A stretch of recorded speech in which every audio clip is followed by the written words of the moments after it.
नमस्कार, जी बिजनेस पर आपका स्वागत है। आप देख रहे हैं पावर ब्रेकफास्ट। आपके साथ मैं हूं मानसी दवे। भारतीय बाजार के लिए वीकली एक्सपायरी का दिन और विदेशी बाजार के हाल अगर देखें, शानदार बढ़त के साथ यहां पर ट्रेड देखने को मिल रहा है। न्यूज बेस्ड इंपैक्ट है, लेकिन आप देखिए आज सबसे पहले एशियाई बाजार की ही बात करेंगे। अच्छी तेजी के साथ एशियाई बाजार में शुरुआत होती हुई फिलहाल देखने को मिल रही है। एसजेक्स निफ्टी आपके टीवी स्क्रीन पर 14,932 के स्तरों पर यह ट्रेड करता हुआ।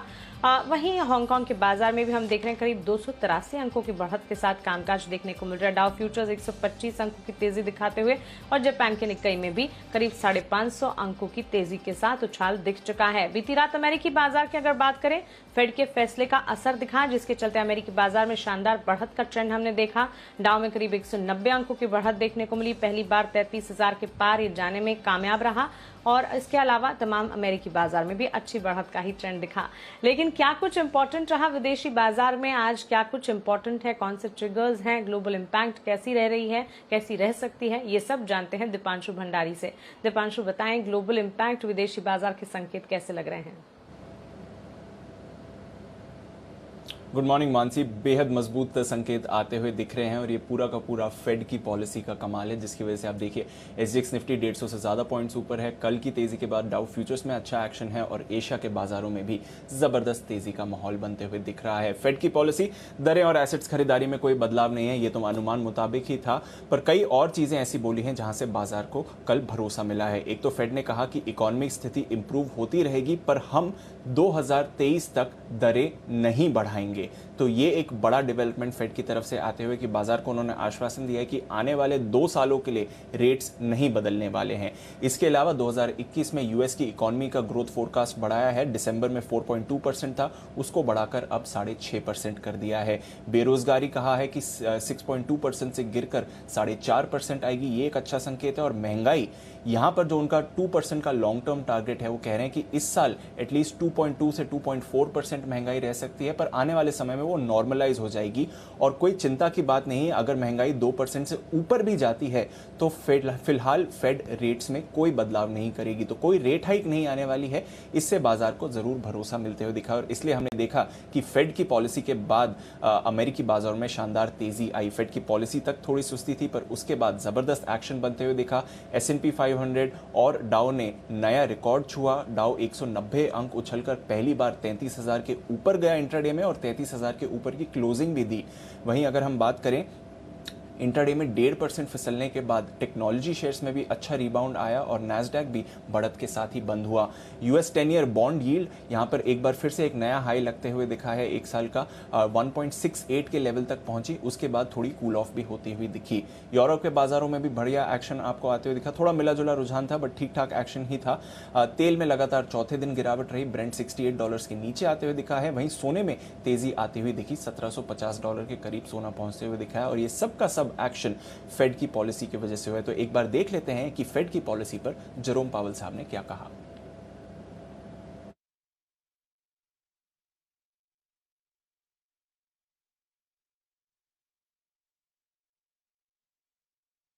Today, the FOMC kept interest rates near zero and maintained our sizable asset purchases.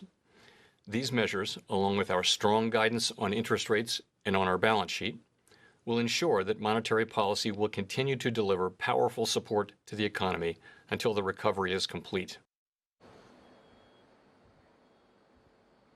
चलिए, तो बिल्कुल फेड पॉलिसी के आउटकम ने विदेशी बाजार में भरोसा और जोश जो है उसे बढ़ाया है, लेकिन अमेरिकी फेड ने ब्याज दरों में जो कोई बदलाव नहीं किए, यूएस की ग्रोथ का अनुमान भी बढ़ाया। इसके बाद बॉन्ड डील में भी नरमी दिखी। ऐसे में इस एक्शन को कैसे देखें, इस पर बातचीत करने के लिए हमारे साथ global market expert Ajay Bagga ji जुड़ गए हैं। अजय सर, गुड मॉर्निंग, स्वागत है आपका जी बिजनेस पर। फेड आउटकम के बाद हमने देखा विदेशी बाजार में अच्छी रौनक देखने को मिली। 2-3 चीजें काफी इंपॉर्टेंट यहाँ पर आउटकम में कही गई और स्टेटमेंट में हमें सुनने को मिली। इन सभी स्टेटमेंट्स को किस तरह से विदेशी बाजार के साथ आप देख रहे हैं? जी मानसी जी, देखें तो ये उम्मीद पर ही खरा उतरा उनका जो बयान था। एक हमें उम्मीद थी कि ग्रोथ बढ़ेगी 4.2% से 6.5% उन्होंने 2021 की ग्रोथ बताई। दूसरा, इन्फ्लेशन थोड़ी बढ़ोतरी होगी, वो भी उन्होंने कहा 2.5% तक इन्फ्लेशन इस साल जा सकती है। तीसरा भी जो उम्मीद थी, उन्होंने कहा ये इन्फ्लेशन से डरना नहीं है, ये ट्रांजिएंट है, मतलब ये अस्थाई है। अस्थायी तौर पे इन्फ्लेशन नहीं बढ़ेगी क्योंकि अगले साल 2022 में जीडीपी की ग्रोथ भी कम रहेगी और इन्फ्लेशन भी कम रहेगी क्योंकि काफी आउटपुट गैप है ग्लोबल इकोनॉमी में और यूएस इकोनॉमी में। इसके चलते हम 2024 तक, अगले 3 साल तक कोई भी इंटरेस्ट रेट हाइक नहीं देखते और 120 बिलियन डॉलर जो हर महीने हम खरीद रहे हैं बॉन्ड्स, वो जारी रहेगा। तो एकोमोडेटिव रहेंगे, मार्केट्स को सहारा देते रहेंगे, कोई बहुत इंटरेस्ट रेट्स में हाइक नहीं देख रहे। और अगर आप देखें जो 10 साल का बॉन्ड है यूएस का, वो 1.668 तक पहुंचा था इनके वक्तव्य से पहले, और उसके बाद 1.64 पे आ गया। और वो जो नरमी आई बॉन्ड में, उसने पूरे रिस्क एसेट्स को उठाया। हमने देखा सोना भी बढ़ा, स्टॉक मार्केट्स में स्ट्रांग रिकवरी आई और ग्लोबल मार्केट्स में भी स्ट्रांग रिकवरी आई।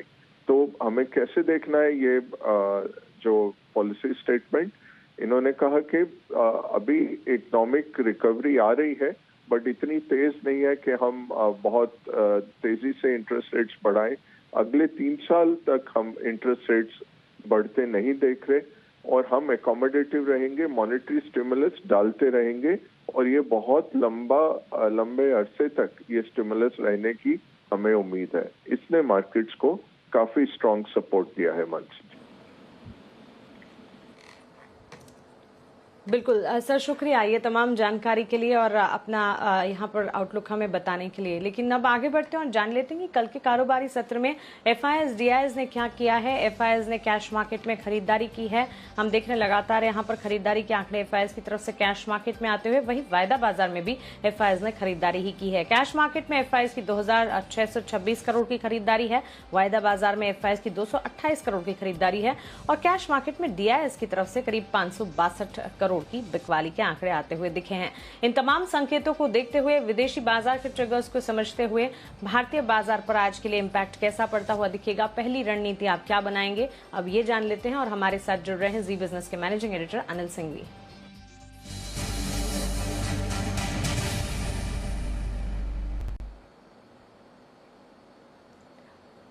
Anil sir, good morning. विदेशी बाजार के संकेत तो बहुत शानदार दिख रहे हैं, एफआईएस की भी खरीदारी के आंकड़े हैं, ये तमाम संकेत और वीकली एक्सपायरी, इन्हें कैसे देखें भारतीय बाजार के लिए? फिर आज का आउटलुक और स्ट्रैटेजी क्या होगी? Good morning Mansi. इसमें कोई डाउट नहीं कि विदेशी बाजारों के संकेत बहुत ही दमदार है और जिस तरह से फेड ने अपनी पॉलिसी दी और आगे का आउटलुक दिया है, वो बाजारों के लिए बहुत ही बेहतरीन है। उनकी ब्याज दरें बढ़ने के फिलहाल कोई आसार नहीं है और उसके साथ साथ आपको ग्रोथ भी मिलेगी। तो ये तो कह सकते हैं कि एक तरह से दोहरी खुशी वाला मामला है अमेरिकी बाजारों के लिए और उनकी इकोनॉमी के लिए, कि दोनों ही तरफ से फायदे की बात है। तो मुझे लगता है कि ग्लोबल मार्केट में तेजी का जो फायदा आपको एसजेएक्स निफ्टी में दिख रहा है वो तो है ही। हालांकि आंकड़े जो आपको इतने जबरदस्त नजर आ रहे हैं एफआईएस की खरीदारी की, उसमें काफी हद तक एसबीआई लाइफ की ब्लॉक डील का भी उसमें योगदान है। बट कुल मिलाकर 14,700-750 के आसपास जो सपोर्ट रेंज है बाजार कल उस पर ही बंद हुआ है और वहां से एक रिकवरी के पूरे आसार बनते हैं। तो एसजेएक्स निफ्टी जो दिखा रहा है शायद उतना ऊपर ना भी खुले, लेकिन मजबूती के साथ तो खुलेंगे, इसमें कोई डाउट ही नहीं है। ग्लोबल मार्केट से इस तेजी का फायदा हो गई। अब जहां तक आज के लिए आपके लिए सवाल है, 14,625, 14,675 आपके लिए निफ्टी पर सपोर्ट के तौर पर काम करेगा और ऊपरी स्तर पर 14,900, 14,925 तक जाने की कोशिश पहले निफ्टी की होगी और उसको पार करके टिके तो फिर 15,075 तक की रेंज बन सकती है। बैंक निफ्टी का जहां तक सवाल है, 34,000, 34,125 ये आपके लिए मजबूत सपोर्ट के तौर पर है और ऊपरी स्तरों पर 34,750, 34,800 तक की एक रिकवरी बन सकती है बैंक निफ्टी में भी, तो वहां तक जाने की कोशिश हो सकती है। तो ओवरऑल 3 दिनों की कमजोरी के बाद आज वायदा कारोबार के एक्सपायरी के दिन एक बार शॉर्ट कवरिंग फ्रेश खरीदारी होने के पूरे आसार है। और दूसरी बात ये कि क्योंकि बाजार ओवरसोल्ड है तो एक शॉर्ट कवरिंग और रिकवरी का भी मौका बनेगा।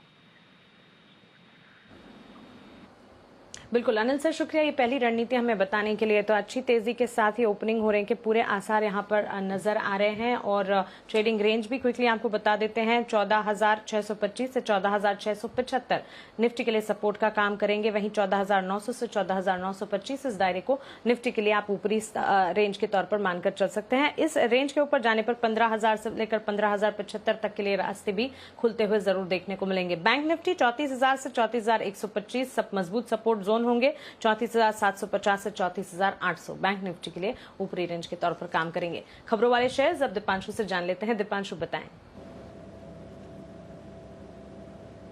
गडकरी साहब स्क्रैपेज पॉलिसी से जुड़े ऐलान करने वाले हैं आज दोपहर को, वहां पर नजर रहेगी।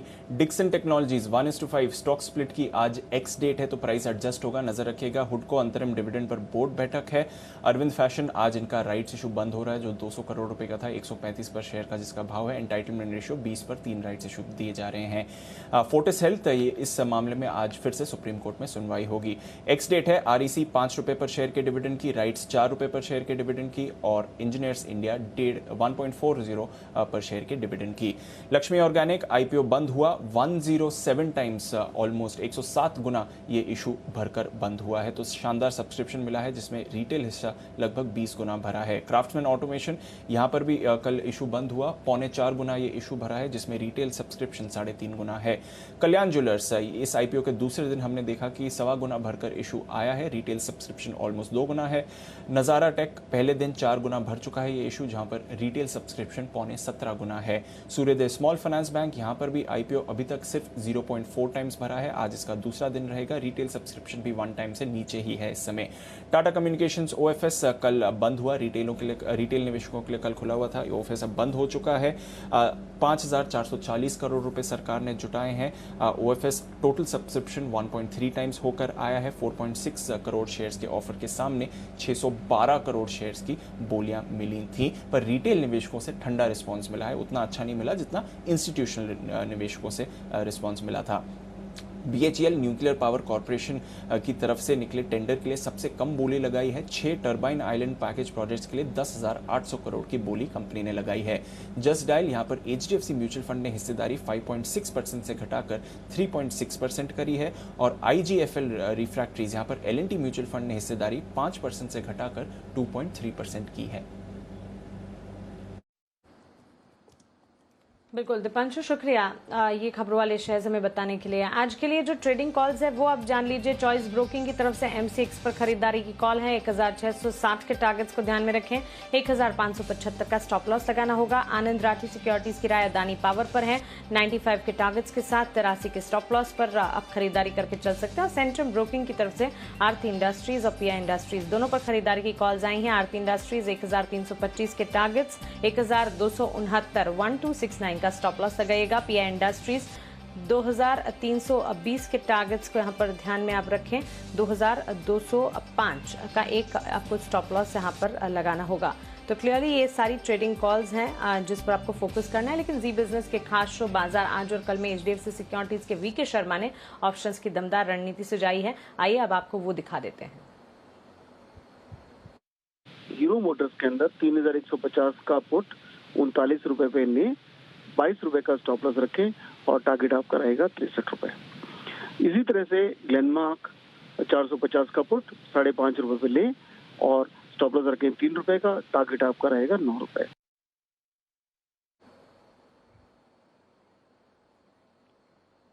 और अब हमारे साथ हमारी टेक्निकल एनालिस्ट सिमी भौमिक जुड़ गई हैं, उनसे आज के लिए मार्केट पर आउटलुक जानते हैं। सिमी, गुड मॉर्निंग, स्वागत है आपका जी बिजनेस पर। सिमी, अच्छा सिमी हमारे साथ जुड़ी नहीं है लेकिन उनकी कॉल्स आपको बता देते हैं। निफ्टी में भी खरीदारी की राय सिमी की तरफ से आती हुई देखने को मिल रही है। लग रहा है कि फुल रिकवरी यहां पर देखी जा सकती है और जिस तरह से ये लेवल्स बता रही हैं 14,800 से 14,820 के देखने को मिल सकते हैं। खरीदारी की कॉल्स यहां पर बनती हुई। बैंक निफ्टी की अगर बात करते हैं, अगर 34,550 से 34,700 के लेवल्स देखने को मिले, उन्हीं सूरत में खरीदारी कीजिएगा, ये राय सिमी की तरफ से आती हुई देखने को मिल रही है। स्टॉक स्पेसिफिक अगर राय देखें, आईटीसी पर खरीदारी की कॉल है 213 से 215, 213 उसके बाद 215 तक ये जाता हुआ दिख सकता है।